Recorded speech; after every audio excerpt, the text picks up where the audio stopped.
tutaj mam taki podstawowy sprzęt wspinaczkowy, motowiertarka.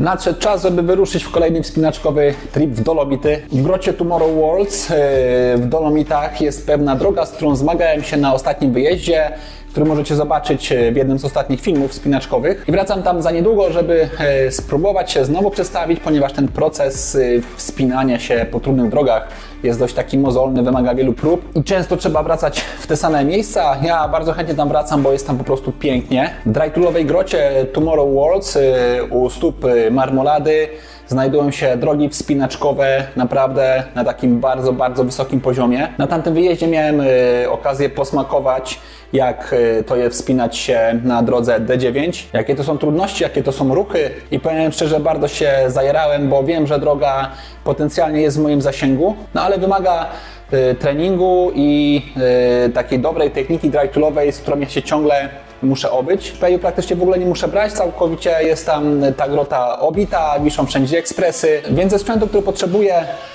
to będą tylko dziabki. Ja używam dziabek z Blacka, model Fuel.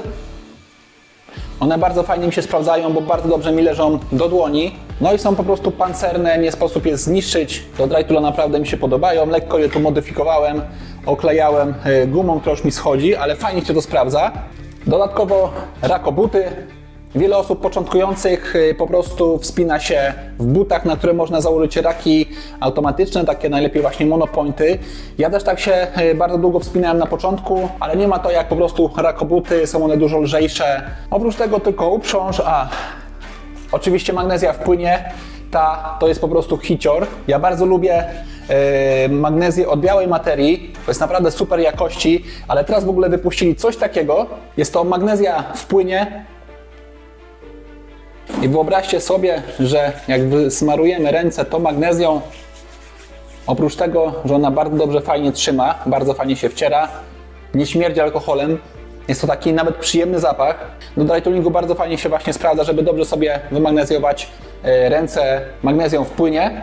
Zobaczcie, jest ona już zaschnięta, praktycznie w ogóle się nie kurzy i w ogóle praktycznie nie zostawia śladów. To jest dla mnie naprawdę tak ważna cecha tej magnezji, ponieważ ja jak wymagnezuję sobie ręce gdzieś podczas wspinaczki, nagrywam dla Was filmy, wspinam się, to i sprzęt nagrywający mam cały uwalony na biało, ciuchy mam uwalone, wszystko po prostu sprzęt, bardzo tego nie lubię, a tutaj to po prostu praktycznie nie zostawia śladów. Jest to dla mnie naprawdę ewenement i za to uwielbiam tą magnezję. Zawsze ją biorę wszędzie, na każde wspinanie.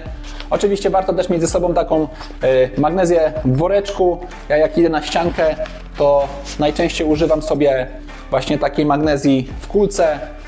A jak trenuję w domu, to mam taki wielki wór, jak do boulderingu, wtedy jest tam dużo magnezji, ten wór naprawdę świetnie się sprawdza. A jeżeli jesteśmy przy drytoolingu, to mam taką dobrą informację dla wszystkich, którym podobały się te koszulki termoaktywne z takim drytoolowym logo. Właśnie przyjechała nowa dostawa tych koszulek, jeszcze w takiej limitowanej bardzo ilości, więc kto pierwszy, ten lepszy. Nowa partia koszulek posiada minimalne zmiany.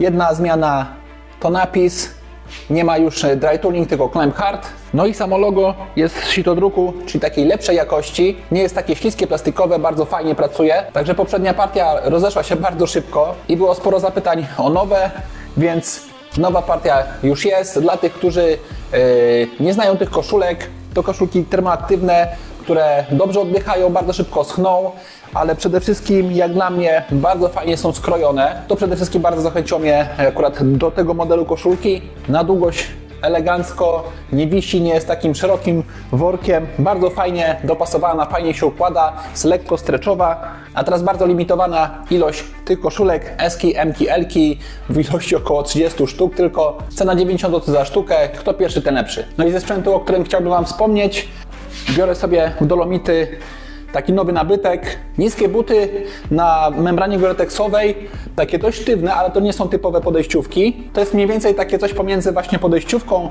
a butem trekkingowym. Bardzo fajnie sprawdzają mi się w sokolikach. Nigdy wcześniej jeszcze nie miałem takich niskich butów na membranie goretexowej w takim stylu, bo jestem bardzo ciekawy, jak poradzą sobie w terenie. Te podejścia pod grotę często są po prostu bardzo mokre, takie śliskie, niepewne. Trzeba mieć tam obuwie, które nie ślizga się za bardzo na mokrej nawierzchni, czyli na takim żwirku, ani na roślinach. I to wszystko pakuję sobie w mój ulubiony wspinaczkowy plecak. To jest odkrycie roku jak dla mnie. Prowadząc kursy w Sokolikach, bardzo często jestem w skałach i jedę po prostu do pracy. I mam od groma różnego sprzętu. Tu jedzenie, tutaj jakiś sprzęt wspinaczkowy, tu coś do siedzenia. Bardzo często jest to jakiś ten sprzęt filmowy i zawsze normalnie w plecaku to się wszystko kotuje. I w końcu znalazłem taki plecak, który po prostu można otworzyć na pół jak książkę i ma tutaj takie przegródki, przedziałki, jedna duża, średnia i mała. Dodatkowo ma jeszcze takie podręczne kieszonki. Tutaj sobie można na przykład wsadzić butelkę, bardzo fajny patent. Dodatkowo rozpinana kieszeń, niby na laptopa, ale ja tam wkładam tak na płasko siedzisko, to się bardzo fajnie sprawdza.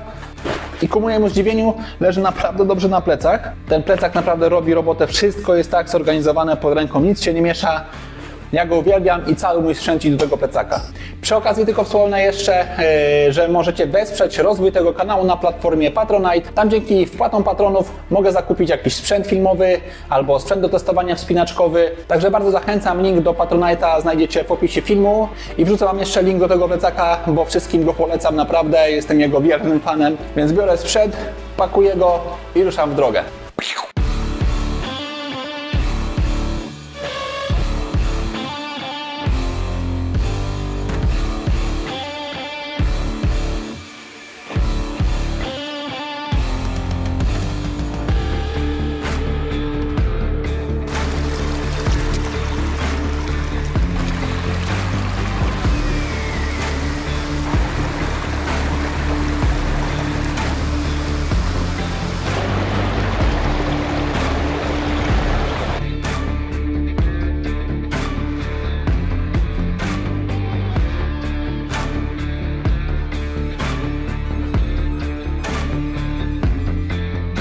Podejście pod grotę jest troszeczkę takie strome, trzeba tutaj uważać, zwłaszcza przy zejściu.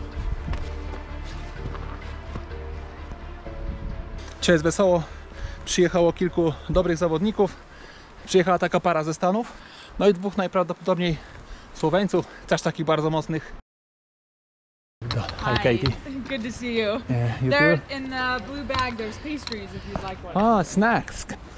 Wow, croissant. Croissant. La croissant. Tu wszystko mam poorganizowane pięknie. A dobry sprzęt naprawdę ułatwia życie i daje większy fan. Na przykład tutaj mam taki podstawowy sprzęt wspinaczkowy. Chcę się dostać do jedzenia. Druga tutaj kieszeń skąpiona magnezja w płynie. Tą zawsze mam ze sobą.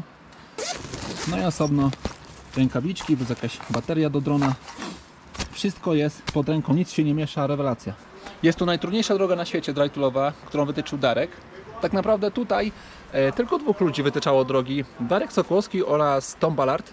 I tak naprawdę wszystkie drogi tutaj zostały poprowadzone w stylu DTS i wyceny są również w stylu DTS. La Rogalik. O, jest i psina. Dasz się pogłaskać? Chyba sobie kupię psa. Zobaczcie, można w skały i z psem. Dobrze ułożony pies sobie siedzi, nigdzie nie lata. Nie robi problemów.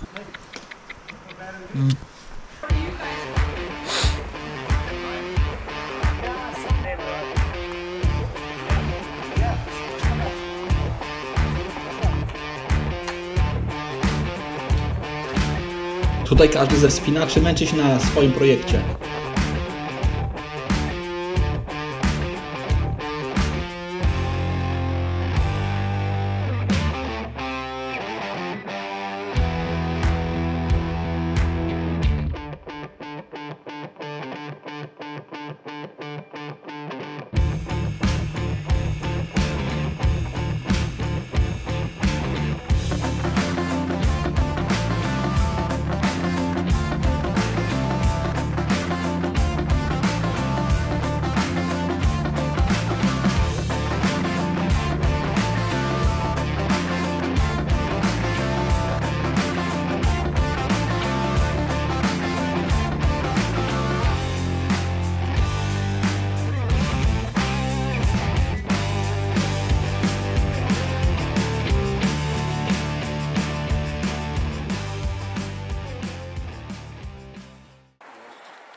Odpocznij, cofnij się i odpocznij, Misio.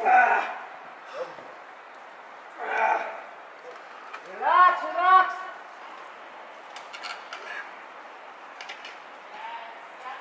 Easy. Easy, easy. Good.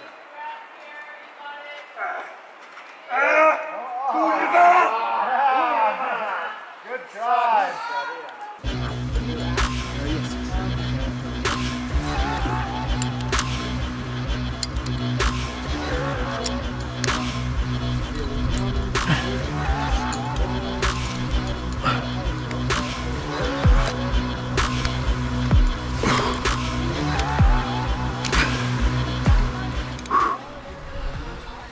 Dobra, dotarłem do stanowiska.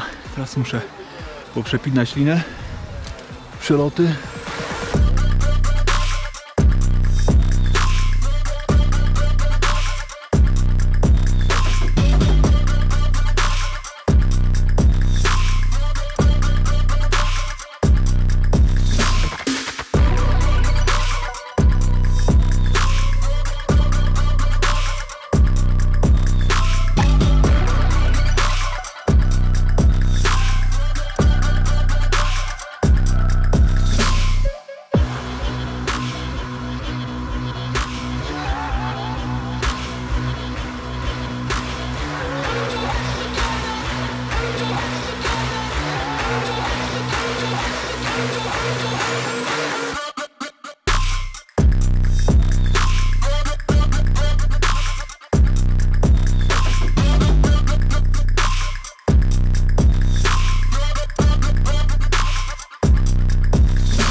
Pecla, wiesz ile mi się małp rozjebało w robocie Pecla i Grigri? Kurwa, ja już nigdy więcej nie chcę. Bo to trzeba umieć obsługiwać, kurwa, a nie Instrukcji. zbierać zamek i napierdalać coś tam. Gówna robione w Chinach pewnie, kurwa, trzepią.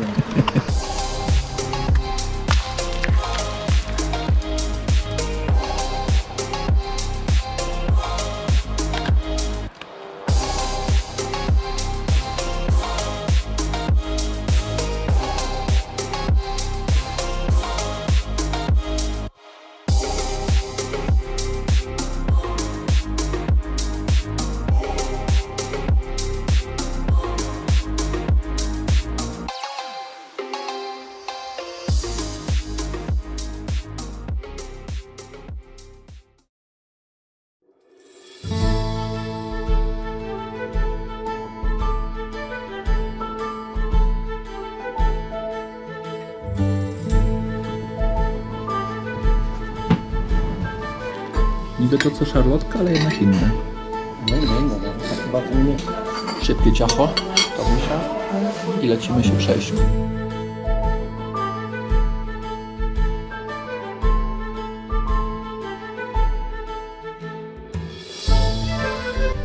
Jest pięknie.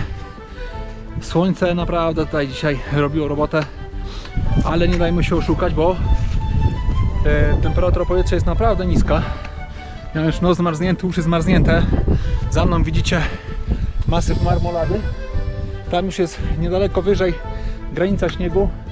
Tam na pewno już jest zero, a w cieniu to na pewno może nawet na minusie. Więc zbliżamy się do wysokości, gdzie już ta temperatura powietrza będzie naprawdę niska. Więc ciepła kurtka, plecak obowiązkowo. My idziemy na taki niewysoki szczyt, na jakąś przełączkę tutaj, żeby się poruszać. Bo z jaskini, z tej nory tam niewiele widać. A widoki są naprawdę przepiękne, tu jest co robić.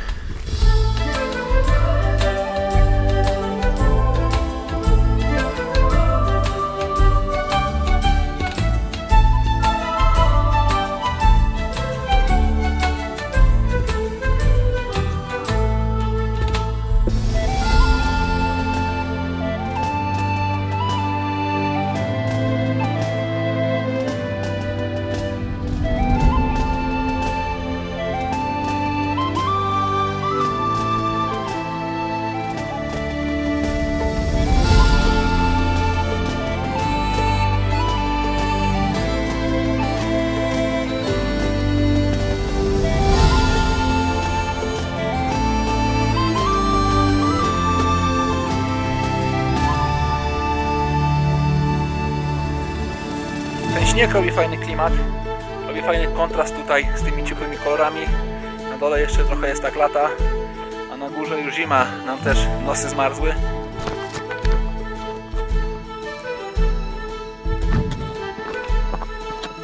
Zimno, już jest zimno.